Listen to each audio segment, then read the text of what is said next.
What are the scriptures really telling us? Is it not a supreme arrogance that we believe that we can interpret them?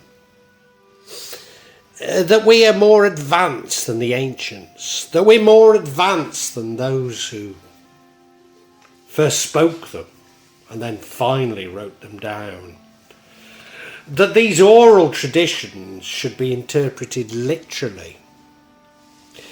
That the atomization and mechanization of the Enlightenment is a valid method for interpreting that which was believed prior to it. We reject the non-dualism of the ancients through our dualistic straitjacket, believing that God is separate from us, that our path to God is the only path, that we're subjected to external forces that we seek to control, but somehow that this is a constant battle, that all written materials can be tested as though through a court of law. Indeed, these are actually our laws, and that these laws have a divine origin. We're so arrogant that we even call these natural, that we have the right to enforce these laws on what we see as others.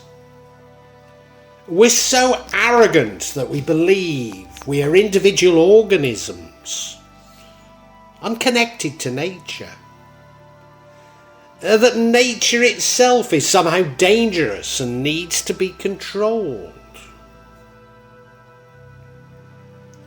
that our consciousness resides within the brain, that it's shaped by electrochemical reactions within our head. We're preoccupied with categorization, right and left brain, male and female, good and evil, God and man.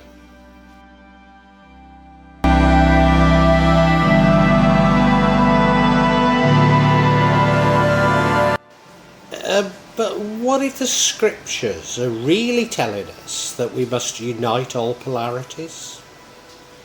That God is everywhere, including within us?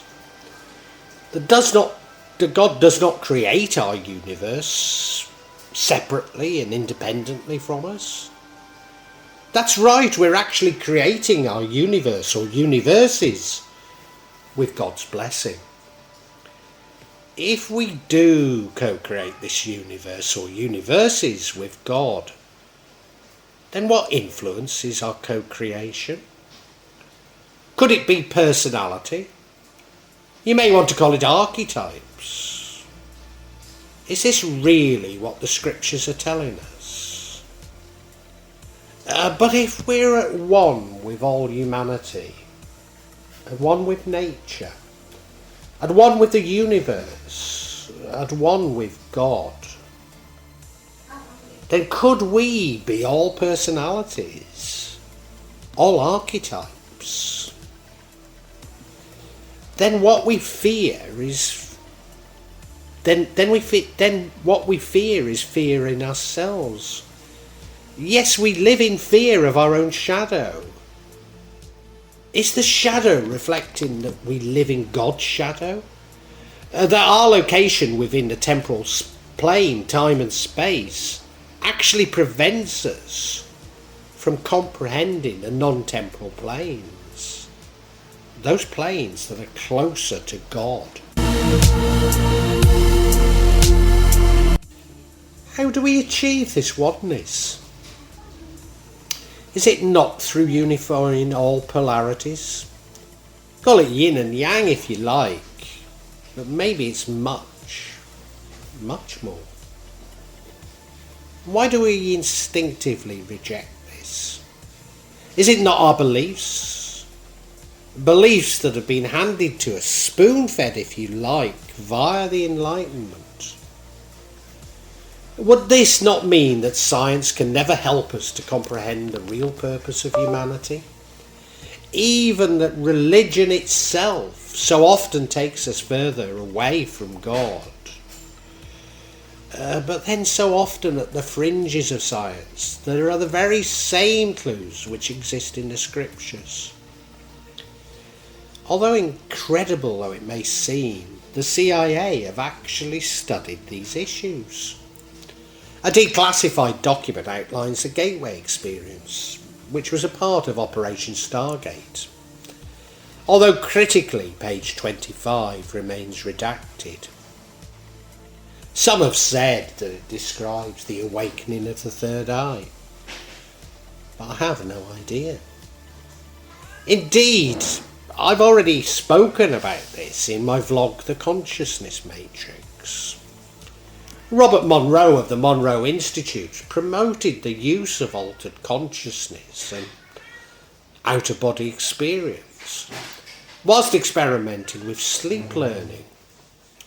Monroe discovered unusual phenomena, sensations of paralysis and vibration accompanied by bright light, accumulating in out-of-body experience. Lieutenant Wayne McDonnell, in his book on the project, describes how hypnosis, transcendental meditation, including a Kundalini-type experience, and biofeedback, these are designed to Hemi-sync, the synchronization of the right and the left brain. This describes how the left brain screens, assesses and categorizes information prior to it being passed to the right brain. You might call this heart and mind, and indeed I often do. The right brain then accepts what the left brain has passed to it. The power of the mind is in the right brain and not the left. But it's the left brain that's the gatekeeper. Therefore, the key to achieving true power is through these hemispheres, through both intellectual and emotional clarity.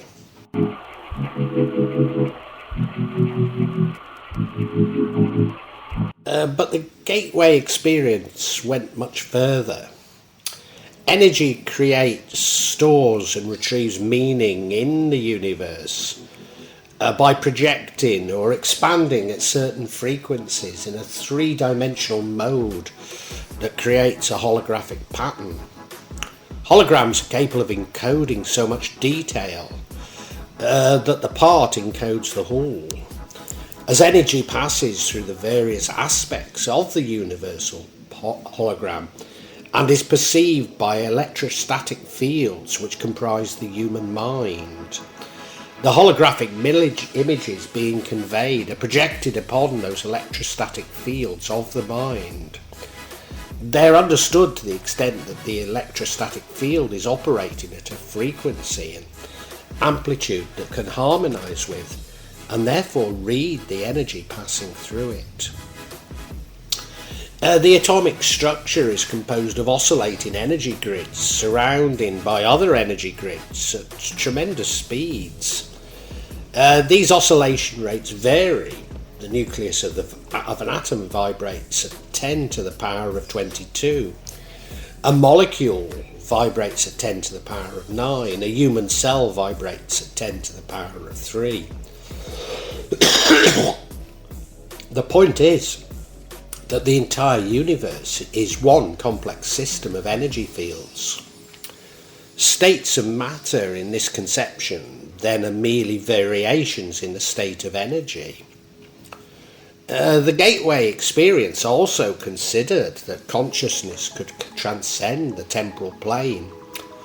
That's right, transcend time and space itself. If the human consciousness wave pattern reaches a high enough frequency, the click-outs can reach continuity. If the frequency of human consciousness can dip below 10 to the power of 33 centimeters per second, but above a state of total rest, it can therefore transcend space-time. And of course, this was the focus of the Gateway project, to send people beyond the confines of time and space. The main application being remote viewing, advanced spying if you like. That we can transcend the temporal plane, we have out-of-body experiences. Consciousness is the organising and sustaining principle that provides the impetus and guidance to bring and keep energy in motion within a given set of parameters, so that a specific reality will result. That's right, our consciousness creates our reality. Our consciousness is that differentiated aspect of the universal consciousness. Reality only has both a beginning and an end because it's bounded within time-space. But the fundamental quantum of energy and its associated consciousness is eternal. When reality ends, its constituent energy simply returns to infinity.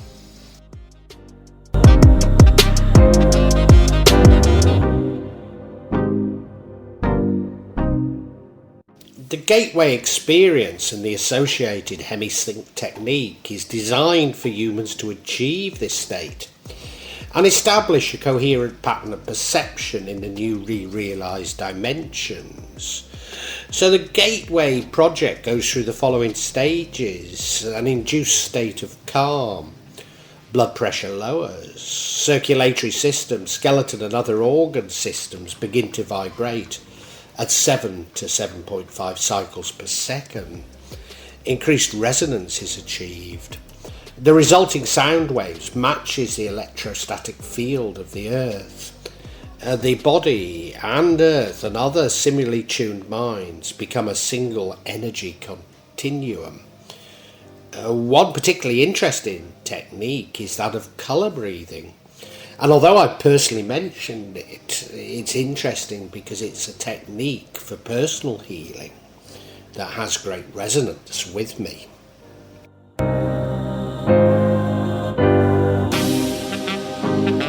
Nevertheless, as I argue in the consciousness matrix, I'm ultimately unimpressed with the outputs of the Gateway project. Not because they are unimportant, but because they do not go far enough. Indeed, it's an indication of where the evidence is pointing us to, if only we're prepared to listen. Materialist scientists dismiss this all as scientism, and maybe they have a point. Isn't it an attempt by the New Age to influence science itself? But then the New Age takes the knowledge of the ancients and subverts it to the economic system and individualism. It's like so much of quantum physics, which begins to refine the assumptions of the Enlightenment, but ultimately fails to refute it. It points to the synthesis which is about to occur right now between the mechanistic and the spiritual. So where does this spiritual lurk? In the scriptures, within magic, but above all within alchemy. Alchemy points to the need to unite all polarities in order to unite with God, while hypnosis, transcendental meditation and biofeedback may have a role in this synthesis. Indeed, yes, Hemi-sync might be useful. Alchemy points to the need to resolve the right and left hemispheres, the male and the female, good and evil.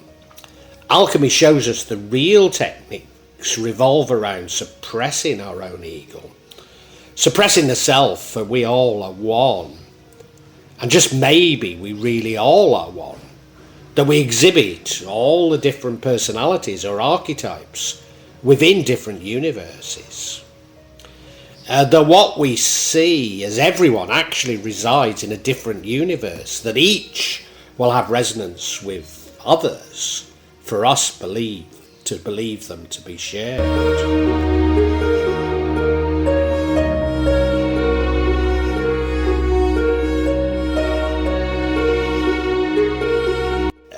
But if we are one, these are just our own communal universes.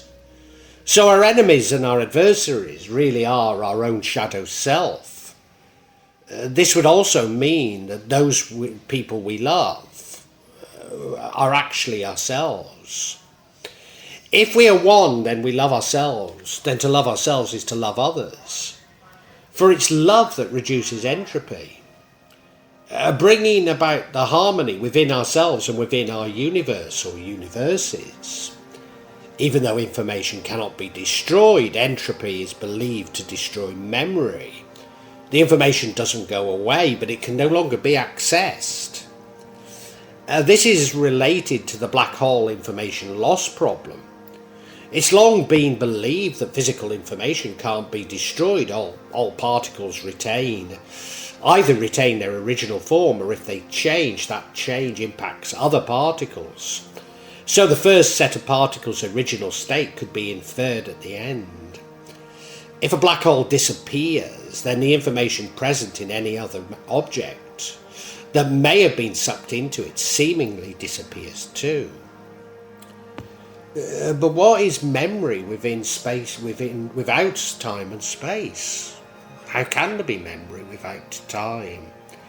Well, just maybe this points to the whole point of the hologram, as it could be to store memory. And nevertheless, there could be a limit to which the hologram could store memory. If this is true, then Aldous Huxley was correct, that the brain is indeed a limiting valve. Yes, we can create a better universe through love.